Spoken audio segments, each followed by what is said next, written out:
and welcome to another episode of the Refined Peasants podcast. Today, we are going to talk about the decline in American religion. Dun dun dun. Yeah. So if you don't know, religious affiliation has been dropping steadily pretty much since 2000, I think, was the chart. Yeah, so since 2000, it's dropped. Let me see if I've got Pew pulled up right here. Now, not specifically Christianity, but religious affiliation in general. Well, specifically Christianity has gone from 78%, that's Protestants and Catholics, down to 65%.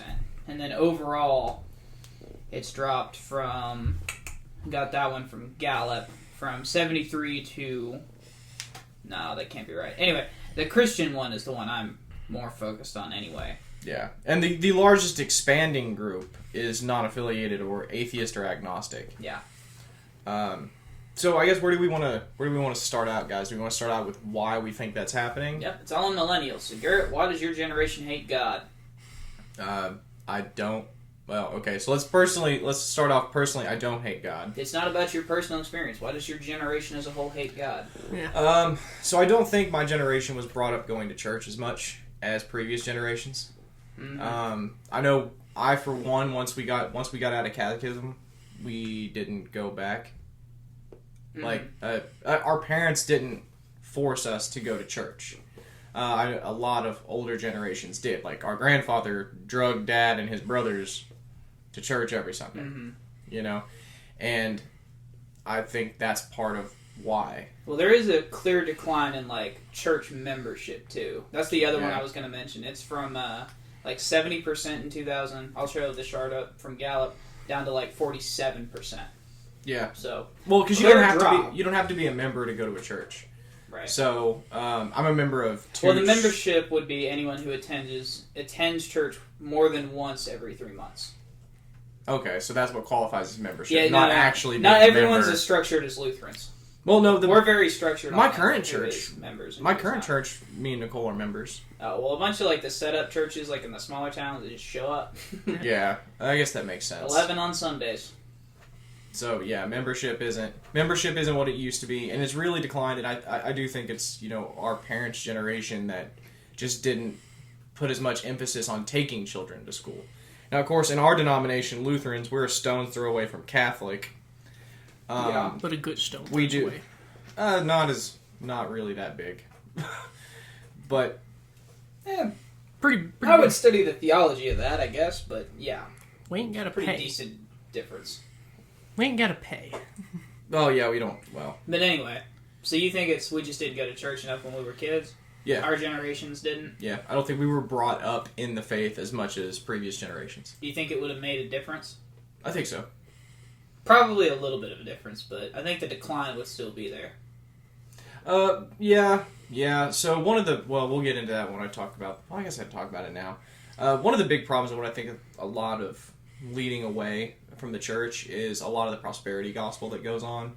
People teaching, and preaching that if you believe in Jesus, if you're a good Christian, then you won't ever have any problems in the world.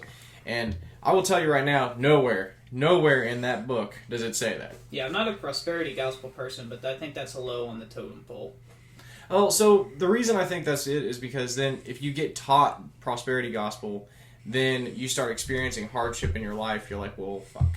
Yeah. And then people do have, pastors don't have a lot of answers for difficult questions. And one thing that recent generations are really good at are asking difficult questions. Yeah. So you wouldn't know that by watching CNN, but we are capable. Yeah, so that's a good segue into mine. My guess is that your generation also grew up with the information age, like kind of the emergence of the internet. So if your pastor said something incorrect, you kind of live fact check them. Yeah. And I would say less of the prosperity gospel and more of the hate preaching. It used to be pretty rampant. Hey, Hellfire was really bad, especially in the South. Hellfire churches, Well, and so I will say that prosperity gospel and hellfire and brimstone are both important parts of teaching the Bible. You need to know the consequences and you need to know the rewards of being a good and faithful Christian. But you should really focus, in my mind, more on what Jesus said in the New Testament. Mm-hmm. But I would agree with you, because I remember growing up, a lot of what our church preached was the hellfire and brimstone. And it's really off-putting, you know? Yeah. Like, it, as true or as biblical as it may be, it is off-putting to people to be told that... Screamed at for 2 hours. Yeah, like, no one enjoys being lectured every Sunday for an hour. Yeah. Like, it's not... Nick, what say you?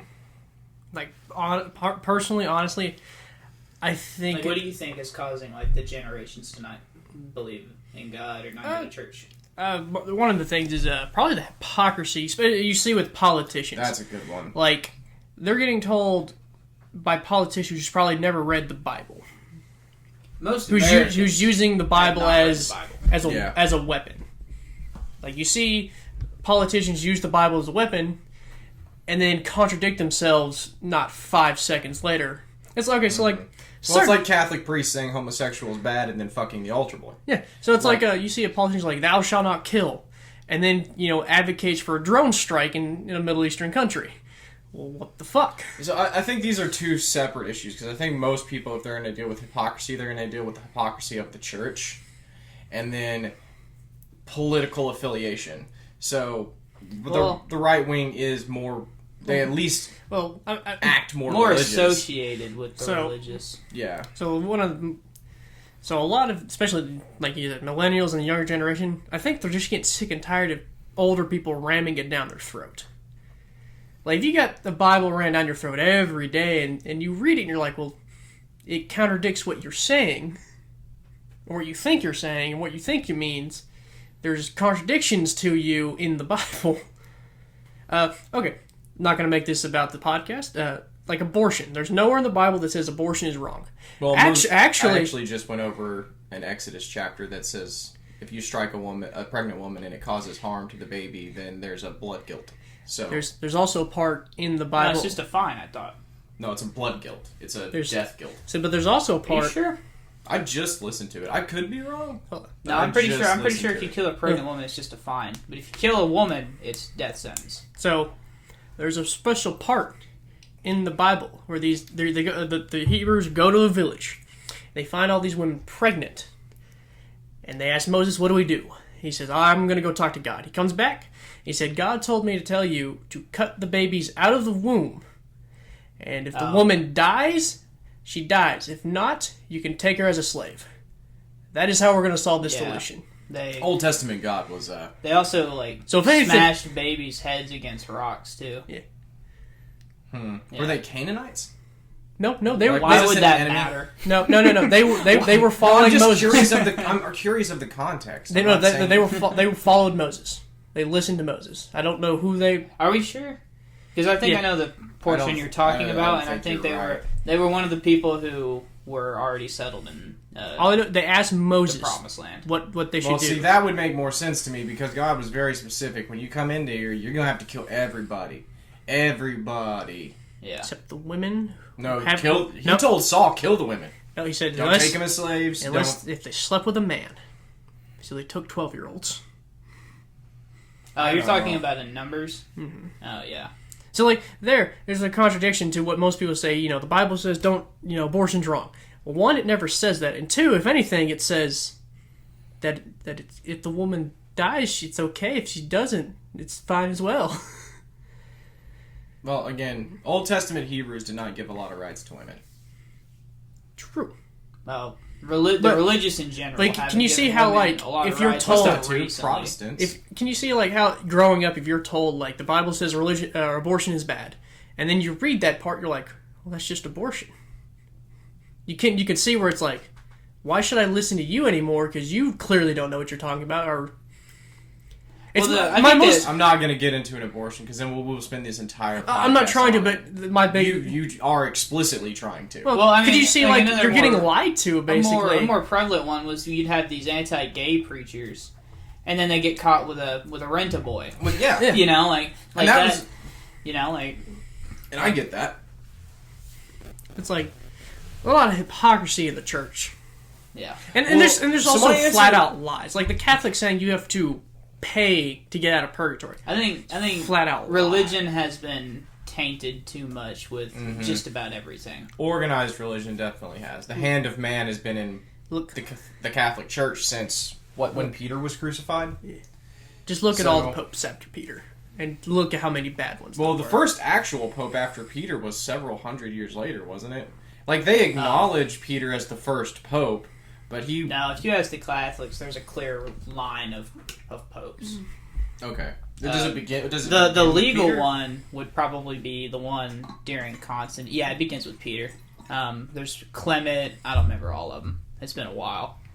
But there's no gaps, according to the Catholics.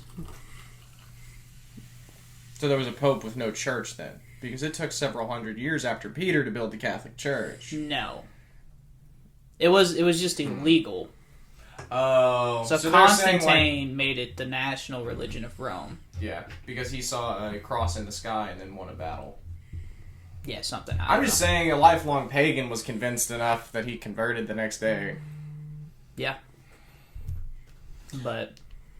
That's really something that's pretty interesting. The story, the expansion of Christianity is pretty unique. Pretty bloody. As far as, well, it got bloody. The original expansion from the 12 Apostles was pretty unique. Oh, yeah, well, it was one of those things, like, in the minority, Christianity was nice and full of love and just about sharing the gospel, but as soon as they got into power, they became bloody. Exactly like the pagans. Bloody. I mean, different belief system, obviously, but power hungry. Yeah, oh yeah. Egomaniacs. I mean, some of them. But obviously, the 12... Honestly, and I'm sure Wyatt agrees with me, but the most convicted apostle, I think, is Paul. Because that dude wrote, like, 7 books in the New Testament. Maybe. He's the second biggest writer. Yeah. But Paul is, like... Paul goes from, like, I hate Christians. You're blaspheming the Jewish faith, and I'm going to hunt all of you down to the ends of the earth and slaughter you, to having a religious experience with Christ on the road and being like, I have made a boo-boo. And now I have to spend the rest of my life in the heart... Well, not the rest of his life in the heart of Rome. He goes, Jews, you're the fault. Yeah. No. He starts converting people. Paul, for sure, the most influential. Yeah. Most of our theology comes from Paul. So. Well, because Matthew and Mark are mostly the nativity story, right? Or is it Matthew and Luke? No, I think it's Matthew and John are the nativity stories. Nativity stories. Because I know there's 2 retellings of it. Matthew and Mark, not to spend too much on theology, the writers of the Gospels were almost certainly not Matthew, Mark, Luke, and John. It was somebody who wrote about what they taught. Almost guaranteed. Just because, I mean, Matthew, Mark, Luke, and John would have spoke Aramaic. There's no way they would have written in Greek. And it's not just any Greek. It's like highly, like, advanced Sophisticated Greek. Like, this is not something fishermen, tax collectors would be able to do. Like, tax collectors are not like the IRS. They literally just wrote down numbers. Unless you believe in the charismas. What do you mean? Spiritual gifts.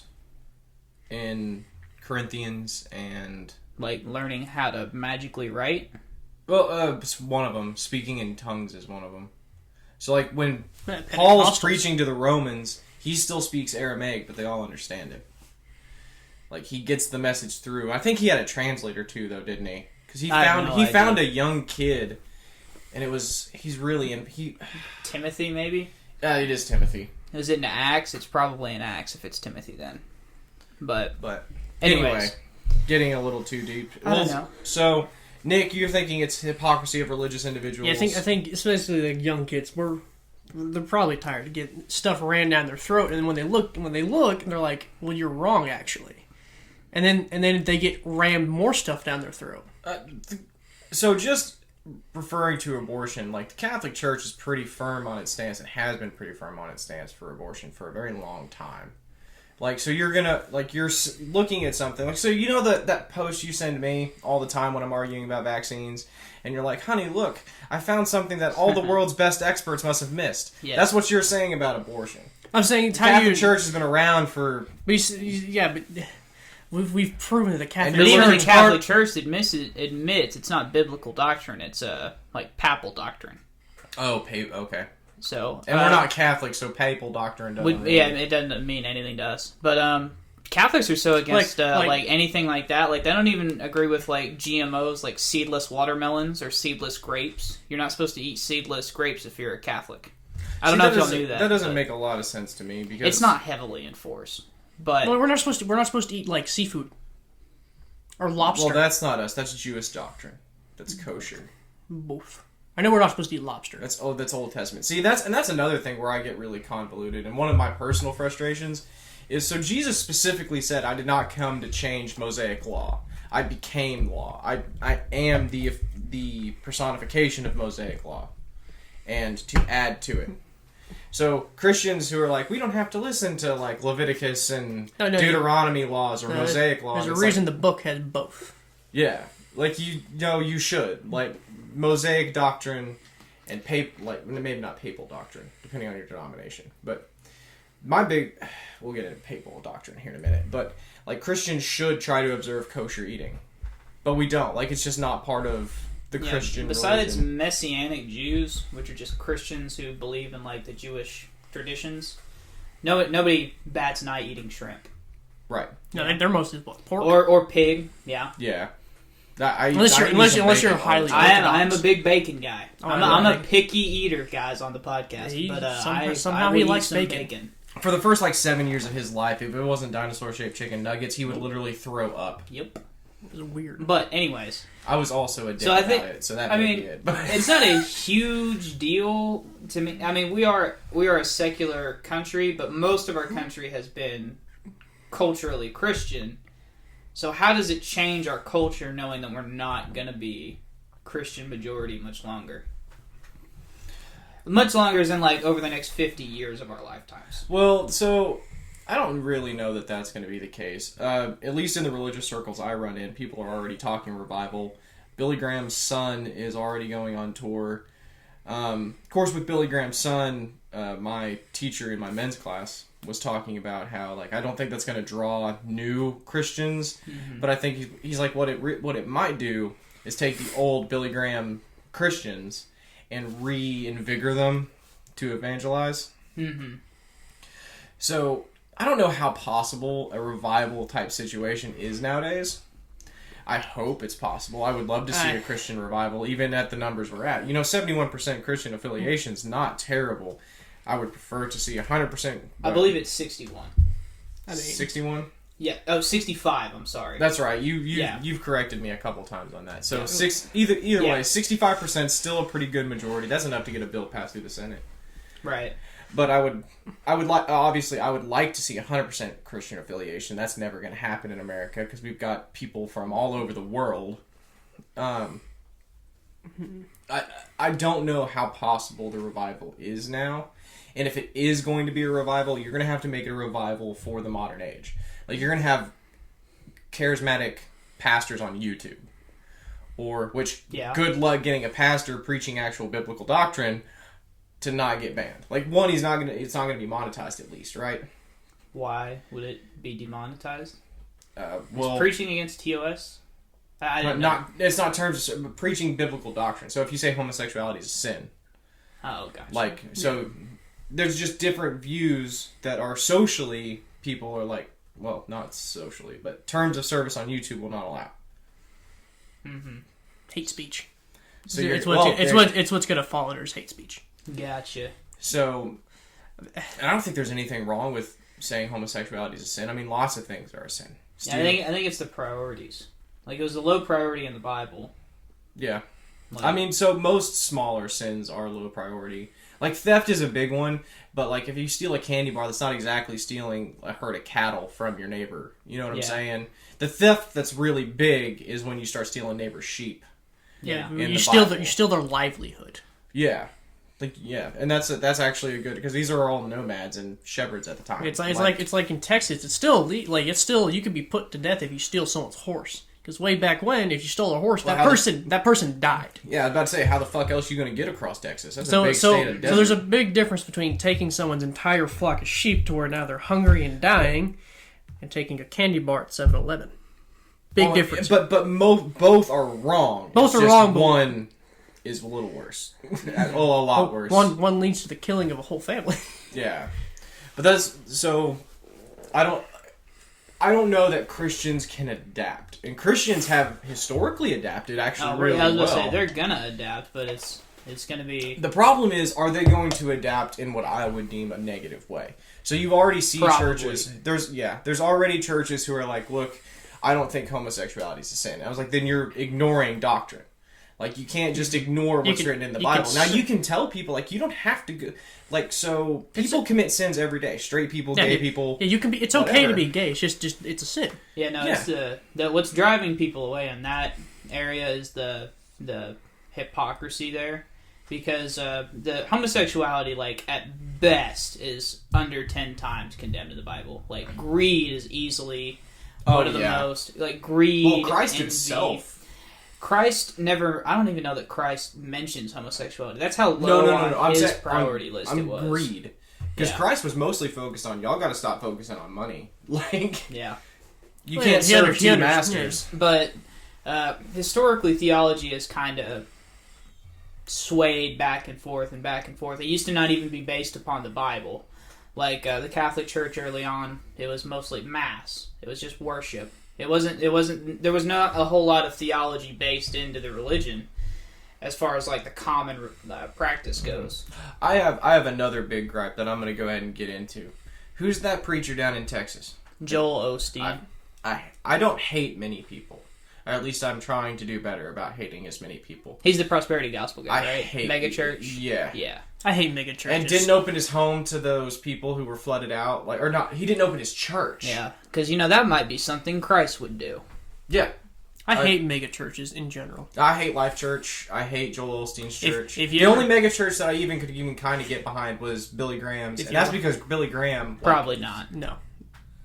If you want to watch it, watch Gemstones on HBO Max. It shows you how the righteous gemstones. Yeah, it shows you how megachurches, in real honesty, they just look for money. Yeah, that's another thing. They'll drive smaller churches out.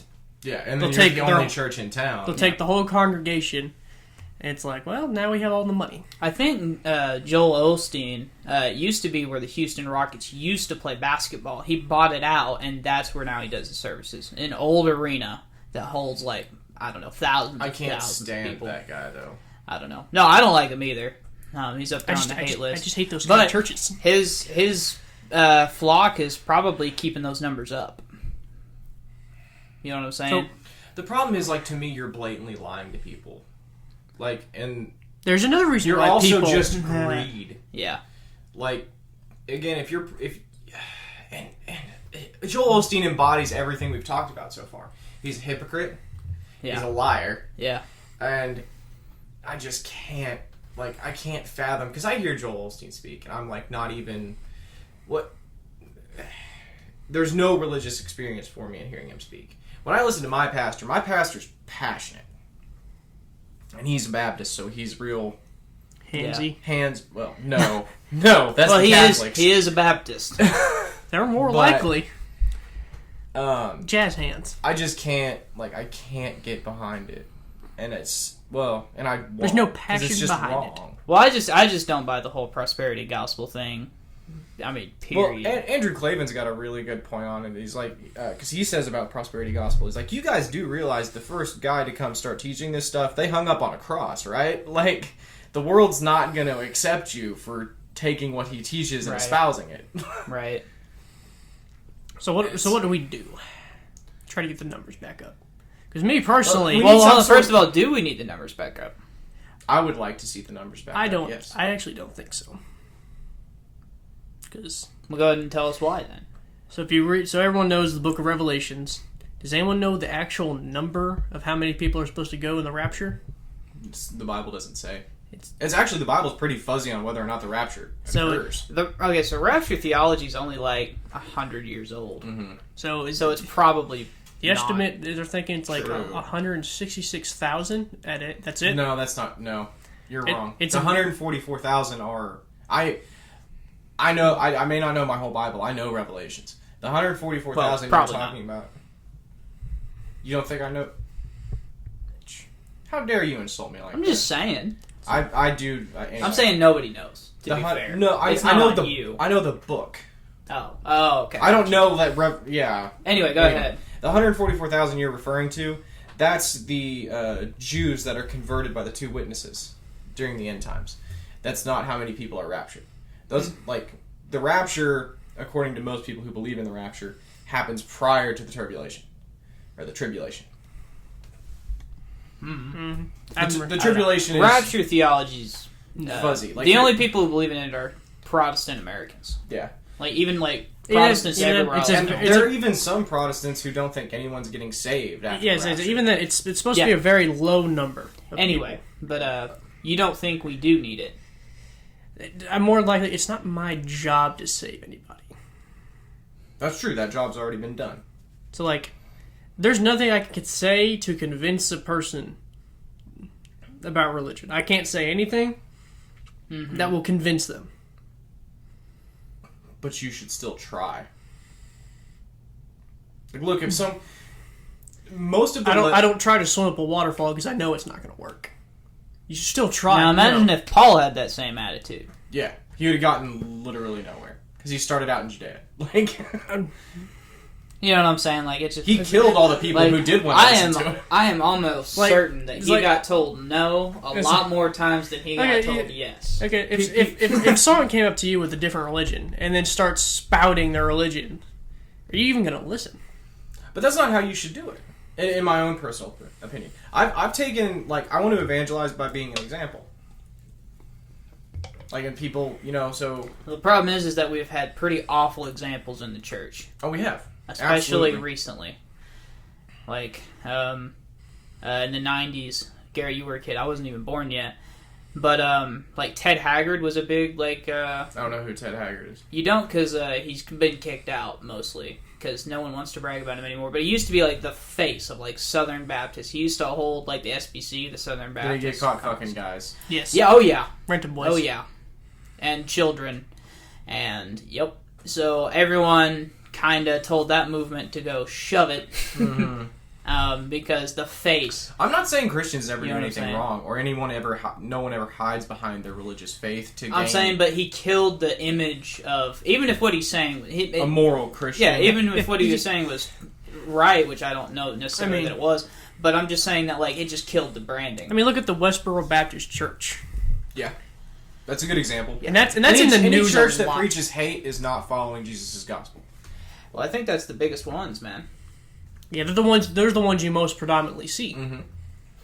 Well, that's the one you see on media. Because it makes But clicks. we've all agreed that the media profits off division, right? Yeah, oh yeah. Oh, yeah. So they're going to divide everywhere they can. So they're going to show Westboro Baptist Church. Also, Westboro Baptist Church, you know how many, like, congregates they have? very few. It's like all family. Yeah. It's It's an incredibly small congregation. It's the Phelps family. Yeah. I know who it is. And Megan Phelps isn't even religious. She's a girl. Wait, like Michael Phelps' family? No. One of them That's left. what I think they're from Kansas. You guys remember whenever at Oklahoma City they tried to take out the Ten Commandments? Did they take out the Ten Commandments? Yeah, they moved them. That's what I thought. Anyway, Now they're trying to put a statue they of Satan. were one of them there. Well, the argument back was that, like, well, if Christians get the Ten Commandments, we all get the statue of Satan or Buddha or whatever. Yeah, Yeah, you there have, were you have like to 9 accommodate different- other religions. the spaghetti monster made an appearance. They did. They Yeah. did a poll, and I wanted to see that. So That look, looked funny. I want to get this. I'm not going to go too hard after the Satanists, and I really probably should. But I don't understand. Like, so I don't believe in different deities, right? I don't believe in paganism. Why would you, even if you don't believe, why would you go out of your way to piss off some deity that even if you don't think exists? Like, I'm a superstitious guy. Like, Say I again? hold my, like, so if I wasn't Christian, what sounds enticing to try to worship Satan? Like, there's nothing. The deals he can make. I guess, but he's like the bad guy. I guess a lot of people sympathize with bad guys, like in movies and Well, you get shows like Lucifer, and he's not. They try to make him not so bad. It's a bad example. Like, you see, like, those where people think that he's not such a bad guy after all. He's just misunderstood. No, he's not. I can assure you, Plus- the devil is not misunderstood. Plus, we don't know the deals he makes. For all we know, the people who are Satanists, they may just be like the people running hell now. They may just be trolls, guys. Yeah. Well, the Satanists, at least what they don't worship Satan. They just thank him for what he did in the garden, which was liberating us from paradise. It was all part of the plan. Well, we can get deeper into that because maybe on a theology podcast. Yeah, because me and Wyatt have had a really interesting conversation about the garden and the origin of sin at some point.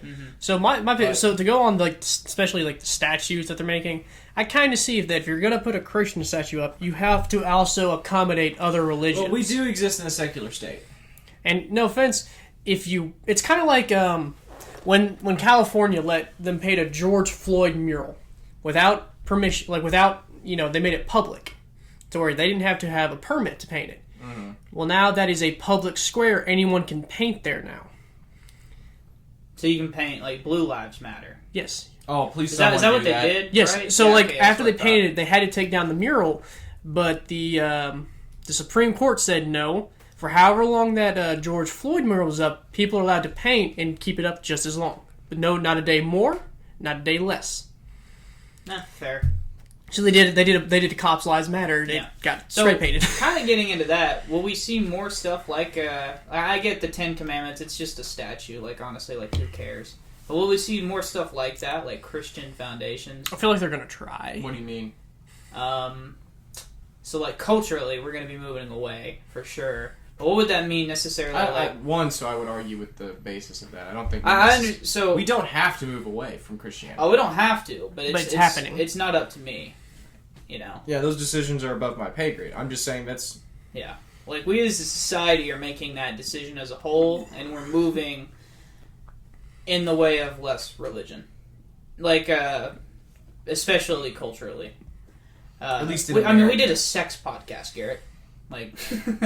That's true. You know what I'm saying?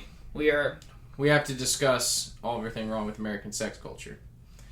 So like I said, I would disagree that we have to move away, but we are moving away. Oh, it's not necessarily a half, or it's just according to everything that we're seeing. This is the trend. Mm-hmm. It's happening whether we like it or not. Unfortunately, the only people that are going to stay religiously affiliated are probably the extremes. Which could be a bad thing, could be... I mean, I plan on staying religious. I plan on staying religiously affiliated, and I don't find myself to be extreme. Don't call me QAnon because I don't want a vaccine, but I really don't there's other reasons we call you QAnon. Because you say QAnon shit. No, I don't. But do not put that on this podcast. That is not fair. That is not fair. I do not say QAnon bullshit. Trump is not coming back. Biden is your president. Will you admit that January 6th was an attempted coup d'etat? Yeah, just not by Trump. By whoever invaded the Capitol. Trump supporters. Got it. Yeah. Also, will you admit that Trump demanded to find votes when there were none? No. I think his ego prompted him to think those votes were there, whether or not they were. Do you know what every tyrannical person is? Galileo showed cardinals the moon itself on a telescope and said, "Do you see the craters?" And they got in the reticle.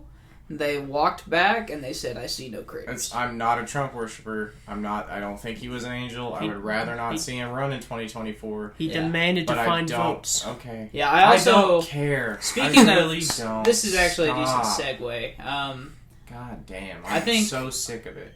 Politics and religion being infused has kind of pushed people away too. Yeah, you got politics. I don't particularly care for churches endorsing presidents. I don't care for that either. Or Congress people. And I don't even people saying I'm not going to say who you should vote for, but we all know no, you don't get to weasel. There are bigger things than who's president in religion. Religion, that should not even be a worry to the religious. The only time the religious people should be involved is when religious rights are attacked. So, and under Trump, they did close down churches. And not Trump's administration, but townships and cities and states even closed down churches. Hell, all of Canada closed down churches. And my big gripe was you're not sticking up for them. Mm-hmm. I expected Trump to come in and be like, no, you can't close down churches.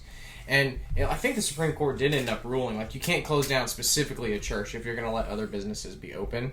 Yeah.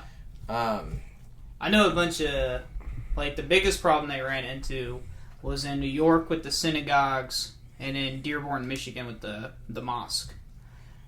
Because, like I said, Muslims are extremely religious, and going to church is literally a part of their doctrine. Yeah. Like, Muslims have to go to a mosque. And Jewish synagogues are extremely important. So that's why that became a big issue to them. Christians, I don't know. It's less of an issue now. We don't really, I don't know. Daily, like, weekly church thing is not, it's declining. I'm a big advocate for weekly church. And I used to be like, Nick said before the podcast, like, you don't need church to worship God. The problem is I wasn't doing what I was supposed to be doing when I wasn't going to church. So, like, if you can do what you're supposed to be doing without going to church, great, good on you. I can't. What are you supposed to do? Walk with God in His commandments and obedience. At church, aren't you supposed to do that all the time? You're supposed to do that all the time. Church is supposed to At church is where you... Yeah, well, I'm not big... See, that's what my Monday night classes say, is, like, we're here to do fellowship, and then they just do whatever. And I'm like, no, I'm here to, like, talk about the Bible. I want conversations like this when I go, and I think that's the fellowship I want. Now, more power to you if you don't. No, that's important too, but I'm just saying fellowship is extremely important. Being at church, I would say, is probably fellowship is the most important part of that. Yeah. Having encouragement when times are hard, and even, encouragement to be thankful when times are good. Yeah. Even. But, go ahead. I was going to say, a lot of people, it's really easy, like, even not atheists, but even agnostics might slip a prayer in when times are really bad. But when times are really good, a lot of people get forgetful. So, and I know I'm guilty of that. Like, it's easy to pray when I'm asking for something. It's not so easy to pray when I'm thanking for what I got. I don't know. I think Nick might have a point there that, like, you don't necessarily have to go to church to build your relationship. But it's a lot easier if you go to church. You know, like, you don't have to take a car to go to work. You can walk or ride a bike. Horse. But it makes it a lot easier to run a marathon with shoes. Yeah. But, well, especially, I think a big part of that is an educated teacher. An educated pastor who knows... Like, and so... the Bible's hard to read. It's written in a primitive language. Their numerals and their language system were integrated. So, like, we have, like, Roman lettering, but we have Arabic numerals. That's not what they had. They had, like, A equals 1, B equals 2, C equals 3. You know, like that. And that is extremely hard whenever you translate that to flip and read. Well, and not even just that, but there are different words. So, like, in the original Greek, there are 3 different words for love, and all 3 are used at different. Yeah. And I don't know. I know one's agape. I don't know what the other 2 are. I have no idea. But, you can, if you get a good educated pastor who knows Greek and Hebrew, he can tell you what this word meant in Hebrew and then what it meant in Greek and what got lost in translation between those 2 to English. Yeah, but the problem is that our pastors are not as educated as they could be. And I would agree that most are probably not as educated as they should be. Catholics probably are, because I know Catholic seminary is unreal. Yeah, that is a lengthy process. Yeah. Lutherans probably are, and I know at least my pastor is. Most Protestants, so that's like Methodists, Episcopals, Baptists, Southern Baptists, evangelicals. Like I said, like most of the time they're not required to go like learn Greek. Lutherans are heavily encouraged. Yeah, and you should be. I haven't had a Lutheran pastor that didn't know Greek, and it's not just Greek. It's Koine Greek, which is a specific like writing type, like dialect. Yeah.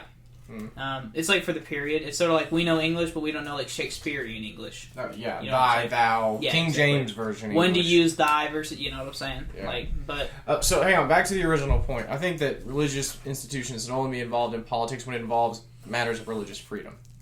So, like when they're when states are closing down churches. We've always done that though. No. So like. So look at polygamy's still outlawed. Can't be married to more than one person at the same time. Tell people in Utah that. Yeah. I don't think they're legally married. They're not. They can only legally marry one wife. Exactly.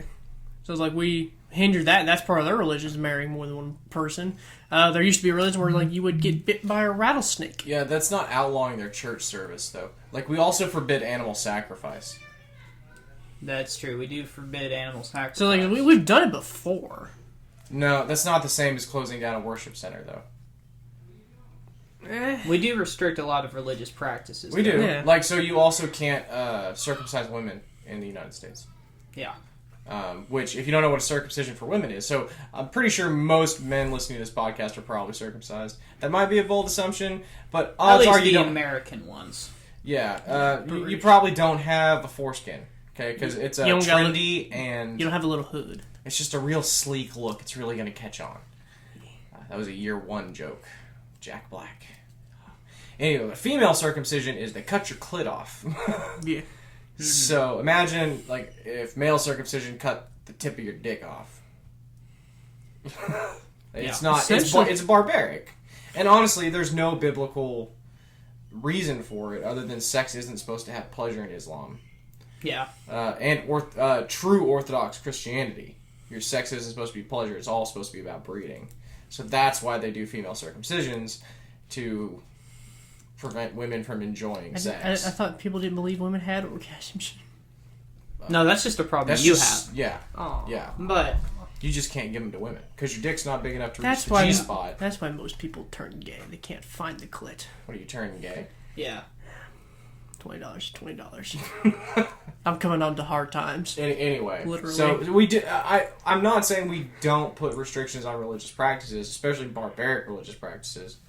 But honestly, on polygamy, I think the United States government should be okay with polygamy. I don't have a problem with polygamy. Yeah. I mean, several people in the Bible had multiple wives. Often not by the wife's choice, Yeah, but a lot of Oh harems. no, women rights in the Bible is just non-existent. Yeah, there were a lot of harems back then. Like they literally priced them according to cattle and sheep.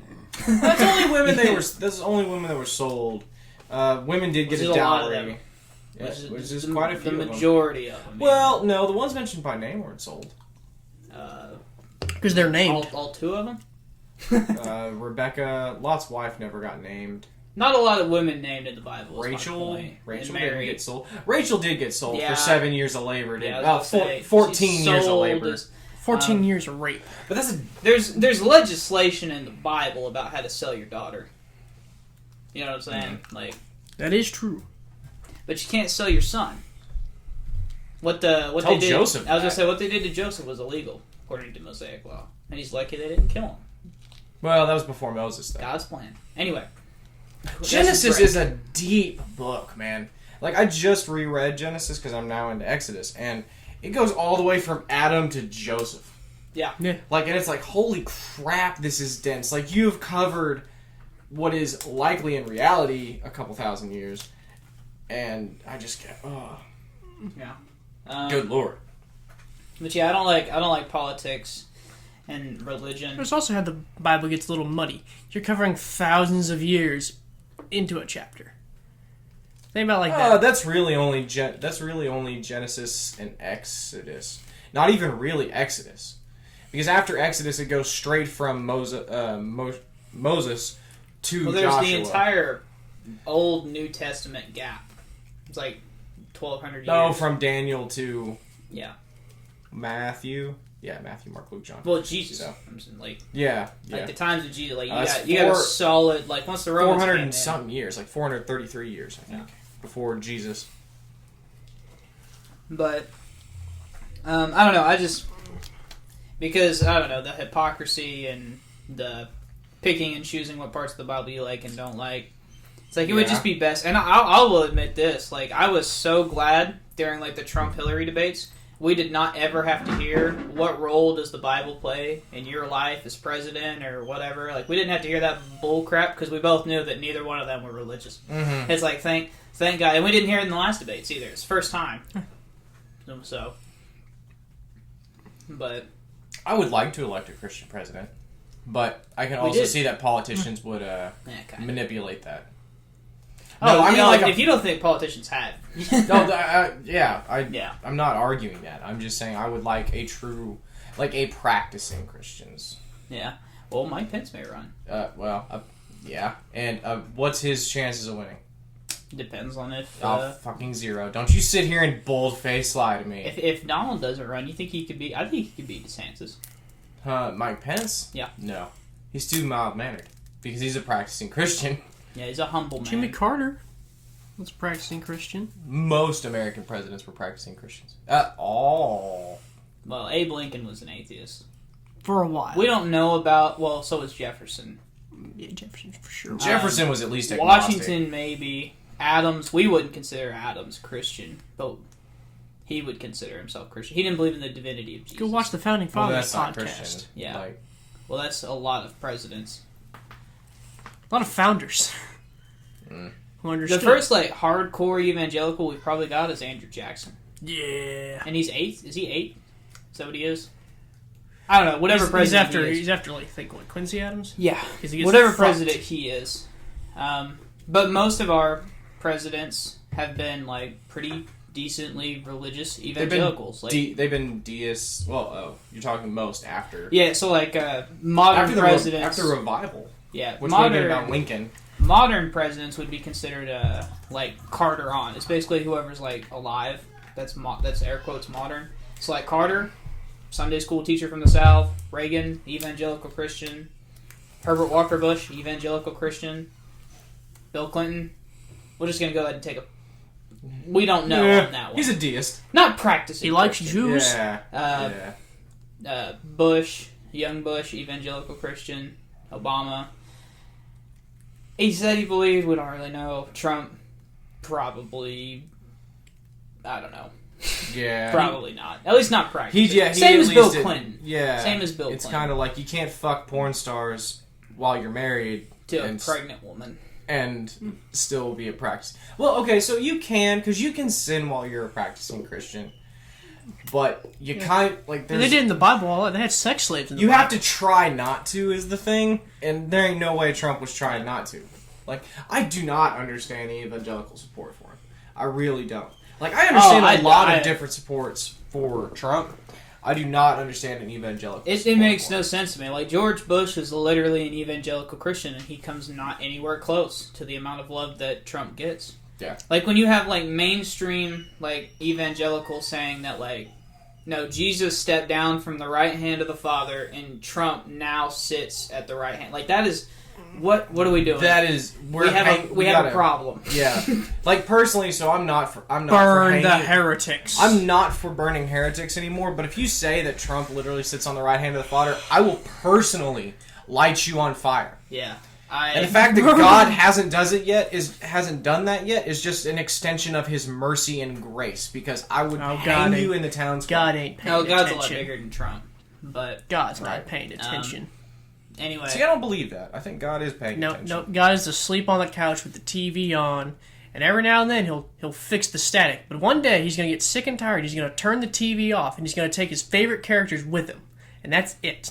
That's not true, because the whole book of Revelation, you do not understand end times theology at all. Which is fine. A lot of people don't. Don't worry, Nick. The cool thing about theology is that everyone is equally wrong. Everyone is equally wrong. The Calvinists think that the Lutherans are wrong, and they're convinced that they're right. Protestants think the Catholics have it all ass backwards. I don't know. Revelations doesn't really have a denomistic difference. Nobody has any idea. Besides the rapture. Um, The rapture is a denominational difference. Because Yeah. Baptists, there are some hardcore Baptists who believe, once the rapture happens, there is no more people are saved. They're Okay. all going to hell. So here's one we haven't gotten into that I was curious about. Do we think maybe religious infighting might have something to do with it? And I don't mean Protestants and Catholics. That's as old as Martin Luther. I mean Protestants within Protestants. I'll just go ahead and I'll say this story. A church split up because they painted a mural of Adam and Eve, and Adam had a belly button in the mural. And the church split up over whether or not Adam actually had or actually did not have a belly button. That is a true story. A church split in two over that. See, that's ridiculous. Oh, yeah, it's nonsense. Adam had a belly button. What? Ah! No. It's St. Nicholas punched another guy in the middle of the... St. Nicholas fed magic mushrooms to his reindeer, and that's why they could fly. That's also why the Christmas colors are red and white. He's the patron saint of prostitution. Fact. What'd you say? Well, Nick? those elves have to do something year-round. No, so St. Nicholas, the actual guy, they were discussing whether Jesus is equal to God, because he's mortal, and no mortal is equal to God. So they were arguing that, and St. Nicholas was so furious, he got up, walked up to the guy speaking, and then just sucker punched him. I think Jesus is equal to God, just like the Holy Spirit. That was but the they're debate. all different. Like, so the Trinity is all part of God. So Jesus is part of God. The Holy Spirit that resides within mortals is part of God. That's what they were debating. Like, equal. is a mortal form equal to the I'm immortal? going to do a history podcast over the origins of the church because it's actually pretty interesting. Like the Council of Nicaea, like after Constantine came into power, he basically told the church, like, hey, you all have way to... Because we had Christians who were saying Jesus was only man, and then we had people saying he was half God, half man, and then there was people saying he was fully God, and then there was people saying fully God, fully man. He said, look... And then just a whole bunch of other stuff on top of all that. You know, that's just like one example. I mean, so the modern takeaway would be Jesus was fully God and fully man, and right? So he got everybody together God mortal form. at a council, and he said, y'all hash this out here. And we're going to agree on one set of doctrine because this is getting too confusing and it's impossible to rule. Well, early Christianity, there were hundreds of fractures. Yeah. Because you would get family each groups. church, you know? You would get family groups that are like, okay, this is what Jesus meant to do. Like, so, God bless Paul. He got a lot of people to believe in Jesus. Just not them all to believe in the same way. See, there's another thing, like, so it's like, so you think, like, look at this younger generation growing up. You see all these different groups, like different Protestants, different Catholics. You're thinking, well, y'all can't even agree amongst yourselves. Yeah, how do you know y'all can't agree who's interpreting the Bible right? Yeah, that's the thing. Why should I listen to any of y'all if none of y'all can agree how to interpret it? Oh, if you ask the Catholics, they agree perfectly. Yeah, it's just a Protestant problem. But even like Protestants disagree amongst other Protestants. Mm-hmm. And what's it? Baptists believe you kill yourself, you go to heaven. We do not. No. I don't know any denomination modernly that believes if you kill yourself, you go to heaven. We were at a funeral and the pastor said that. When the pastor said what? If you kill yourself, you go to heaven? Oh, one of our relatives said, oh, he's smiling down from heaven. I remember Dad going, no, he's not. Oh, well, that's just something you say at a funeral. Like, that's not religious. Don't you lie to me. No. The idea. So the origin to what you're talking about is actually really interesting, because we had I'm going to tell it, but you can tell it. Oh, we had a bunch of Christians who were going out and trying to martyr themselves. Jumping off cliffs. Like, they were starting fights they knew they were going to lose. Oh, yeah, I remember this story. And so the people said, we got to get this under control. Otherwise, all the Christians are going to be dead, because their thinking was, why the fuck am I putting up with Earth? Like, I die and go to heaven. I watched a movie recently about this. It's like, they prove there's an afterlife. They prove it somehow. And then the suicide rate is out 90%. It's only if the afterlife's good. The thing is, we don't even know what the afterlife was. We just know it existed. But so it's like, wow. So I think the infighting is a big deal, like you said, Nick. Like you see them and you see them fighting. It's like, well, did they go to heaven? And you ask the people, and they're like, no. And then you ask the other people, and they say, well, no. It's like, really? Over whether Adam had a belly button? Really? I think all Christians go to heaven. If you truly believe in Jesus Christ as your Messiah, I think you go to heaven. Yeah, we're talking. All he needs is a mustard seed of true faith in God. If you believe that Adam had a belly button, and you get to heaven and you find out, nah, I didn't. See, that's what I'm saying. Like it doesn't matter. Like God doesn't care. It does not matter to me if Adam had a belly button. Yeah, I don't care. Yeah. But that's not the one really that people care about. Like a bunch of the ones, were dinosaurs on the ark.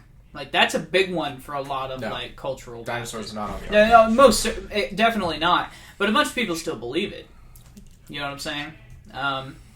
But like Ken Ham and his little Answers in Genesis crew, they say you don't go to heaven if you don't believe that. Like, no, because I'm the way, the truth, and the light. Number one, not your call. Yeah, that's my issue. But I mean, number two, and you're splitting up the church. There's no reason to do that. Now, so hang on, because I want to touch on something. You said not my call. Like I do not get to decide. Right. Who goes to heaven or hell? Okay. Right. Period. End of story. The only tangent I'm going to attach to that is Jesus said, "No one goes to the Father but through me." So, at least my religion teaches me, because I brought up to you guys, like 60% of the people who identify as Christian don't think Jesus is the only way to go to heaven. This is one of the few things we have verbatim from the mouth of Jesus. Right. Like, no one gets to heaven except through me. Old Testament Jews didn't get to heaven. Abraham, Noah, Moses. Isaac. No, none of them got to heaven. That's why Jesus spent the first day in Sheol getting them out. No, that's awful Catholic of you to believe that. What do you mean? But it's Catholic doctrine. That's not a biblical.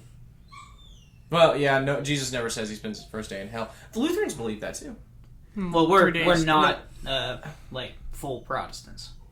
Yeah, that's what we have a decent amount of of doctrine we believe in. That's what I was gonna say. Because what's the Nicene Creed that we recited in church?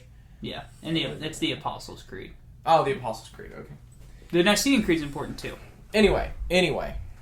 But I don't know. So Nick, what do you think? Do you think the infighting of the church? Oh yeah, that's a main thing. Okay, so you've said like three main things though. You said the infighting, the hypocrisy. I think it's for sure. If you had to pick whole cluster of things, which is what's going to make this issue hard to solve. Right. So it's a bunch of small things, but they add up to a huge problem that people see, and it's like don't want any part of. Yeah, it's like okay, one, there's hypocrisy between y'all. Y'all can't agree on it, and y'all fight.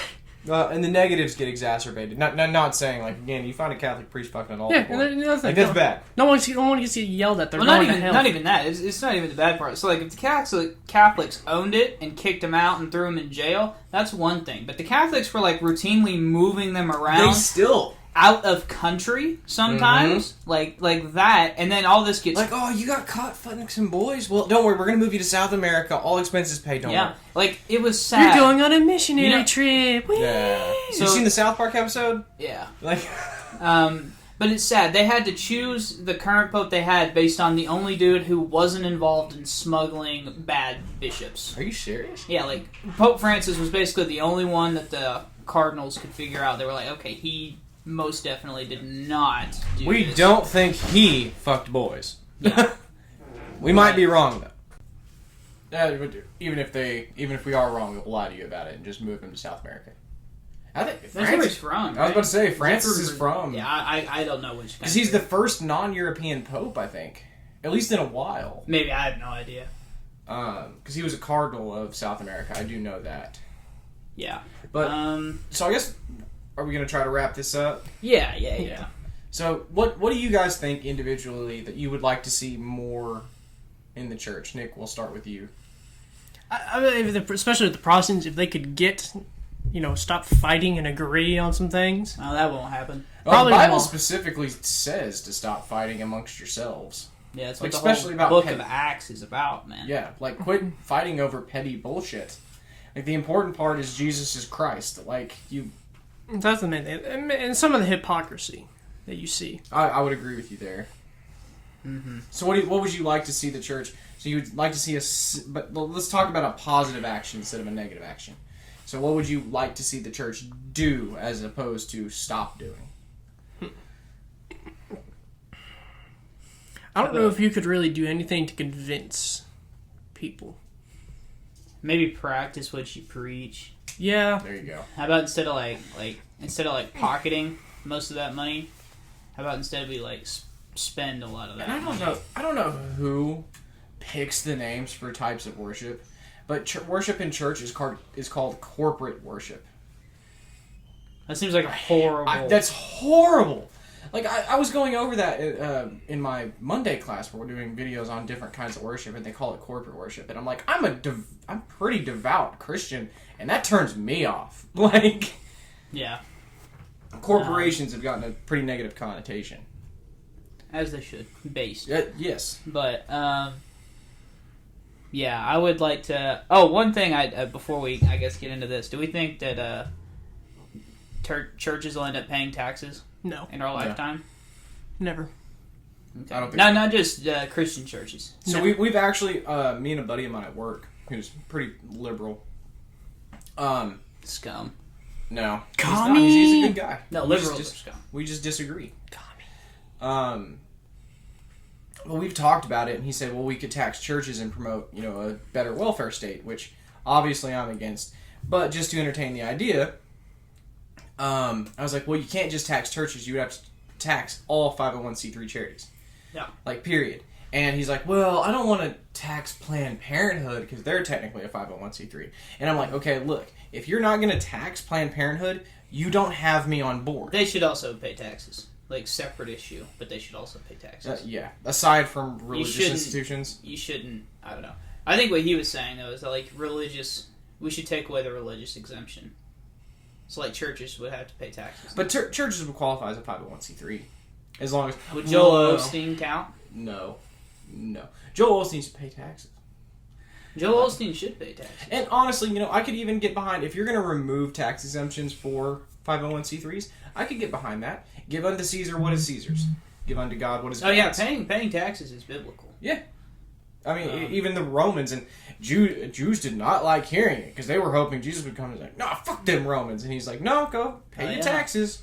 Like, there's a reason God let them rule you, and it's because y'all kept fucking up. Anytime Israel gets ruled by somebody, it's because the Jews keep fucking up. Yeah. But anyway, I could honestly get behind. But do you expect to see it happen as we become more and more? No, because like I said, even if you were going to be like, if you come out and say we're only going to tax churches, I would be against that, and the Supreme Court would be against that. Well, the Supreme Court right now is caught in this weird limbo area where now they're deciding which churches are and are not legitimate. Mm-hmm. So, like the Satanist church in Texas, of Austin, Texas, has to pay taxes. But to be fair, they are a religion of something. They're a religion of self. But they are a religion, and now the Supreme Court is now in this weird predicament where now they are deciding what is and what isn't a true religion, which is also not the role of government. And if they have that power, they may have the power to now say, I don't know, Islam is not a true religion. Right. Or and that would not be Judaism is not, or Mormonism. Mormonism for a long time wasn't anyway. So, what is Joe Rogan had a quote on his podcast that was, to be a real religion, you have to be old. Yeah, you got to be grandfathered in. Yeah. So, like, I don't think Scientology is not a religion.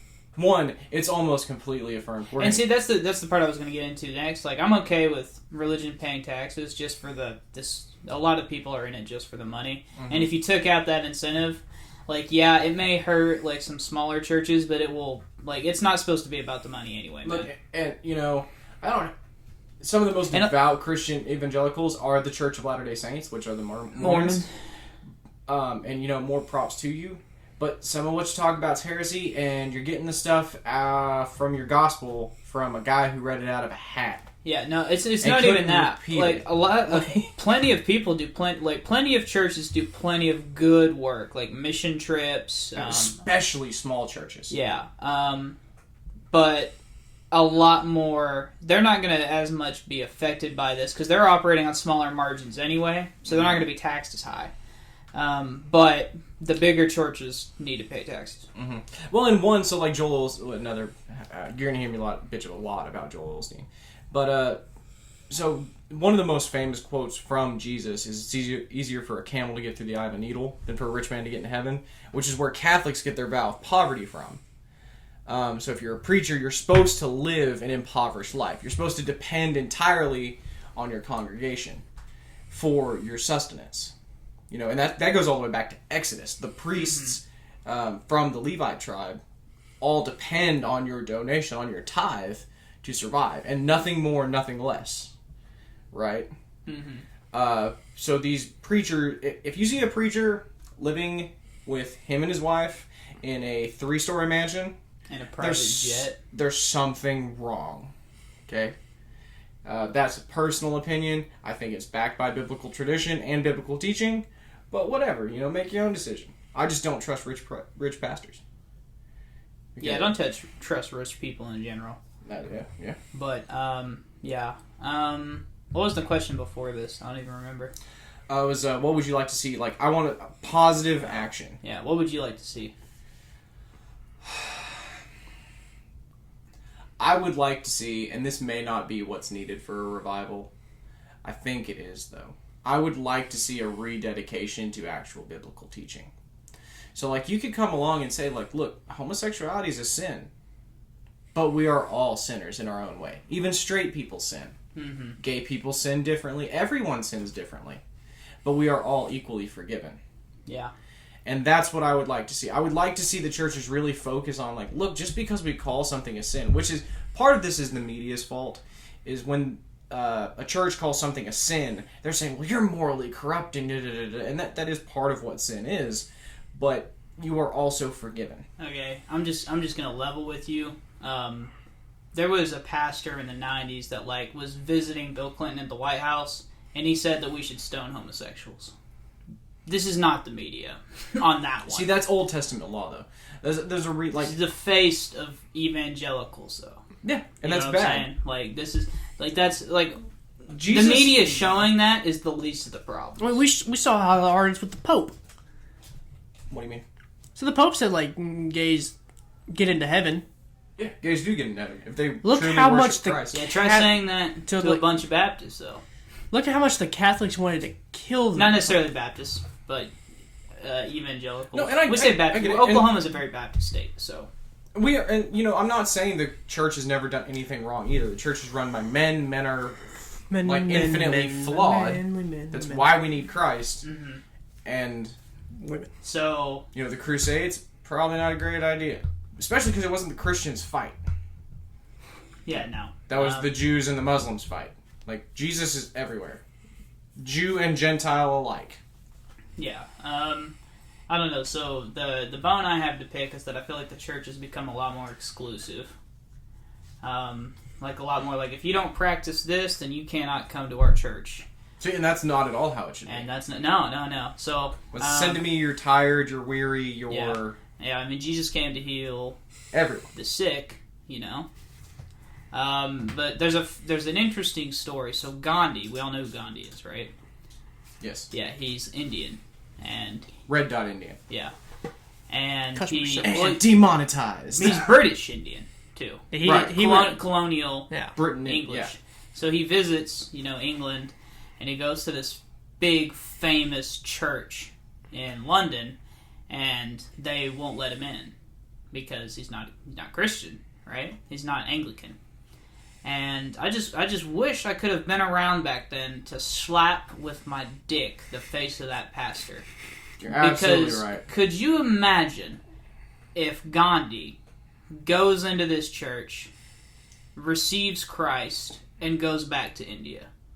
Could you imagine what that might mean or might have meant for the people of India? Yeah. Stop Could shitting in the river. Just think about that first. The gravity of that's honestly amazing. It really is. And- It's an impressive statement. And, Someone with Gandhi's influence coming back to him and be like, look, I went to Europe and I found the true and living God Stop and salvation. Stop shitting in the river.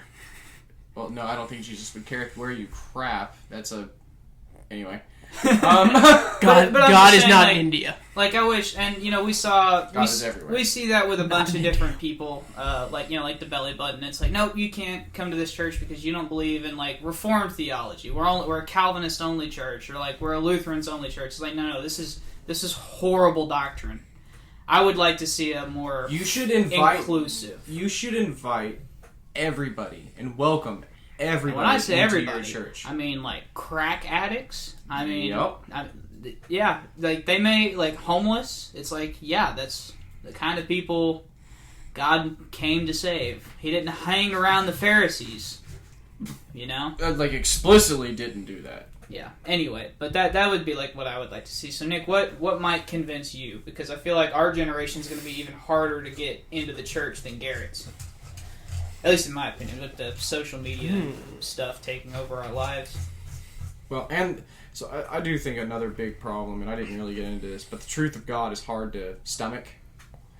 Like, so it's hard to hear that you're living a sinful life. So if you are a person... truth's always hard to hear. No one likes to hear the truth. Oh, I totally agree with you. But there's a great many times in the Bible where the apostles are like, Jesus' words are great when you hear them, and then when you try to practice them, it's like, well, I steal a candy bar every now and then. I'm not doing that bad. Like, no, you are. Like, that's Right. the point. All sin is equal. That's what they say, all sin is equal. All sin is equal before the eyes of the Lord. Well, except one. Can't blaspheme the Holy Ghost. That's true. Yeah, that's bad. Gotcha. One, everything else is two. It's a weird theology. We could get into that on another day. But yeah. So again, what would you like to see? Didn't we already do Nick? It's okay. Yeah, add another. We needed a positive one from Nick. That's what we needed. A positive. Oh yeah, because I already said like less hypocrisy, less.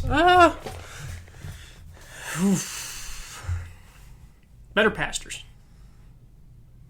Yeah, more educated pastors. Yeah. I was there when our pastor said our grandpa was going to hell because he raised a gay son. And that's not true. The only sin that God punishes generation by generation is worshiping false gods. And I've never seen Grandpa get really mad, but I thought he was about to slap our pastor. I would have paid to see that. Because he built that church with his hands and saved it from going bankrupt. Yeah. So, obviously, our listeners don't know who our grandfather was, but if anyone was getting into heaven, it's our grandfather. And if he didn't, we were all fucked. Yeah, he was the generic, like, you go to church every Sunday. Doesn't matter.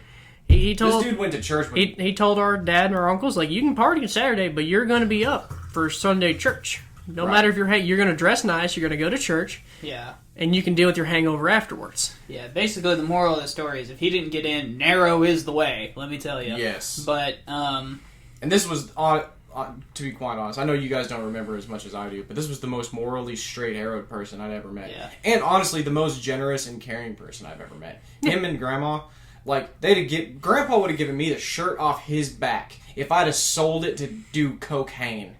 Like, it didn't matter. Right. I ran my first truck, I backed into his barn and dented the whole, like, corner, that framing beam, dented the whole thing, because I drove a solid steel 72 C10. And he came out and he was like, well, shit like this happens. And my dad straight did a double take, like, what? If that was me, it ain't you, is it? Ain't you? Yeah, grandkids are supposedly God's gift for not killing your own kids. So, what is it? So, like, he would, like, what is it? They come to your door all the time. That's a lot of people, but you're talking about, like, Jehovah's Witnesses. So they would come in, and he, they would do, like, their preaching, and he would, like, okay, you did yours, and he'd pull out the Bible and goes, my turn. Yeah. And he would do the exact same amount of time. He would not go a minute over. And he would just sit there and he goes, my turn. Mm-hmm. Well, he was head elder of our church for my entire life. Mm-hmm. Yeah. Just a deeply religious and respected man in our community. He didn't ask questions about you either. He didn't care. No, he goes, I don't care what you goes. I know what I believe, and whatever you believe, that's fine. Yeah, we could probably see more of that. More of minding your own damn business, which is going to be harder because of the social media thing. Yeah, I want to go back to the days where you didn't ask people who they voted for, you didn't ask their salaries or nothing. You just let people be alone. We need to discuss things. The problem is we need to discuss things without hating each other, and that's what's going to get to my positive thing. Do you want to go in? No, go ahead. So what I would like to see more. One, I would love to see both of your suggestions personally. I want to see less of this faceless enemy. And not the devil. So we don't know what the devil looks like. But the devil's the enemy. We'll have to get into something else on a theology podcast too. But it seems to be, and this is a political problem as much as it is a religion problem, anyone who disagrees with you, you kind of just write them off as an enemy. You know what I'm saying? Mm-hmm. You can't. And one of my big problems is I was angry all the time, and I'm still angry a lot of the time. But a big old ball of rage. I found out it's because my buddy at work, he's staunch like AOC liberal, and I don't hate him. And I got to thinking, why don't I hate him? Because I know him. Because you know him, yeah. Because he's a decent guy, We disagree on a lot, but I don't hate him. I just disagree with him. And that's the problem, is you don't know all these people that you suddenly, 50% of the population disagrees with you, and they get labeled like this faceless enemy where there's no personal connection. You don't even really think of them as real people. And I think we could do with less of that in church. Like you said, like everybody should be welcome at a church. Yeah. Nick, I agree with you. We should all shut up. Every single one of us should shut up. There's no point in outputting an uninformed opinion on Facebook. There's no point. That's regardless of anything. It That's a sports opinion. That's a religious opinion. That's a political opinion. What if they're informed, though? They're just informed in a way that reached a different conclusion than you did. Well, that's okay in a couple of circumstances, but there are some circumstances where it's not up for debate. Like you can't say gravity doesn't exist. Well, you can't say, like you said, like Christians who think that Jesus isn't the only way to get into heaven. It's like, I don't know. Like, that's a lie. Like, I wrote 2 + 2 = 4. And you said equals 7. And you said equals the square root of 137. You know, you got 6. It's not even like you put in, like, the square root of 4. No, it's like... You put in a completely wrong answer. I don't know how you messed up. You say, but Wyatt got 4, Gary got 8, and I got Abraham Lincoln. But well, one of us is clearly more wrong than the other. Well, exactly. So that's the thing. But I think it would be better for everybody if Facebook was nothing more than like, here's what my grandkid did, and no one can be pissed that Jimmy got a new job at Apple or wherever. Well, what about the guy who got chosen, like who didn't get chosen? Jimmy got chosen over him. I don't give a fuck. That's what I'm saying. Like that, people like that need to just shut up. Have that opinion at home. Talk about it at dinner, and then shut up. Don't go to Jimmy's mom at the deacon board and tell her how my son needs the scholarship because da-da-da. No. Shut up. Tell your son he should have done better. Should have done better than Timmy. We need more of that too, but that's a societal problem, not just a every now and then. Thing. I would agree with you. Though. You can have an opinion, but sometimes you need to shut the fuck up and deal with it. If I see one more, like, okay, I can't stand the share this if you believe in God. I hate those. I hate those on Snapchat. I hate those on Instagram. It's just peer pressure. That's all it is. It's just like guilt pressure. No one gives a fuck either. No, I mean, there are people who give, and you should evangelize. No, I don't care if people care. Does God care? No? Okay. So, like, okay, so people, and you see this a lot on, like, Snapchat and Instagram, they post, like, Bible verses. Well, I'm guilty of that. And it's like, who was this for? It doesn't matter. So that's the point of evangelizing. Like, you can go out to a group, like Paul. Like, gonna keep going back to Paul. But Paul would gather huge groups of people and then just preach. And he doesn't reach everybody, but the message he's preaching reaches some. So if you post a Bible verse, or you post a religious song, or whatever, I can understand that. But don't be like, if you believe in God, share this post immediately. But when you do it every day, it's kind of like those people who post like a full post like a full concert. I get sick and fucking tired of it. And you can be sick and tired of it, just unfollow it. Like I'm saying, I understand that. Yeah, I'm saying like I would rather that be done in person. Like if you're gonna have a conversation about God, it probably needs to be done not over the internet. And you should, but the problem is a lot of people don't want to talk about God in person. What does Dad always? Yeah, people don't talk about politics or religion because it always starts. It always starts a fight. Just throw this out there. Society may have been better. And no offense, Garrett, I don't think so. Dad grew up where you didn't talk about politics or religion because it was none of anyone's business. Well, and don't get me wrong, I still don't think you should ask a man his salary. I don't even ask my fellow employees their salary. But, like, politics and religion, we need to be able to discuss. But no one does it civilized. I don't have a problem with you discussing it. I'm not saying we should all just hermit and shut up. I'm just saying that you should only you just advocate for everyone to shut up. Discuss that stuff, like, within, like, a group of people that you know. Like, just blanket statement out onto the internet, it's ridiculous.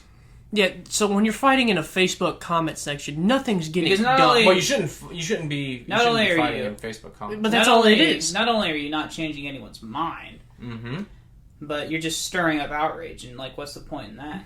That's true. That is true. And then, again, you get the younger generation like, looks at that, and they're like...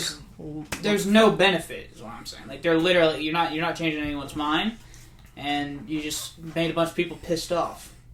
And they're going to attach it to your religious views. For no reason. Yeah, exactly.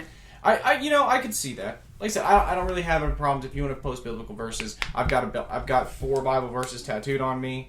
I plan on getting more. Like you're not a book. Quit trying to make people read you. I'm not. People will just see them and ask.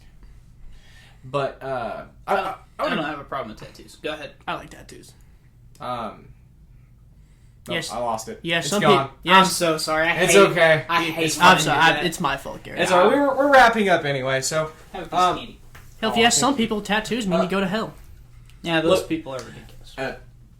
And I'll let y'all have the last word. But as my closing statements, I would like to encourage all of our listeners to go to church. If you haven't been to church, you should go to church. Read your Bible. Not gonna shove it down your throat. Just saying, you should probably give it a chance. That's gonna be. Yeah, go ahead. Yeah. I mean, I ain't gonna go that. You do you. At the end of the day, it's not my job to try to save anybody. I can only save myself. And do what you think is best for you. What's best for you is to at least give Jesus a chance. You sound like someone who doesn't want to eat sushi. Like, you should try sushi. Just give it a chance. I'm not pressuring you or anything, but we should go get sushi. Yeah, I know. But it's like me shoving it in your face. Like, try the fucking sushi, Garrett. It's good so for you. I'll end with this. I would say, like, find a decent group of people, who can have a civilized discussion, get some fellowship, and try and live your life with some love and compassion. All right, that's it. Great advice from all three of us. This has been the Refined Peasants. Hey guys, thanks for listening. Don't forget to like, comment, subscribe, hit that little notification bell in the corner, and be sure to let us know if you guys have any ideas for what you want to see from us next. We're a new upcoming podcast. Share it with your friends if you're confident.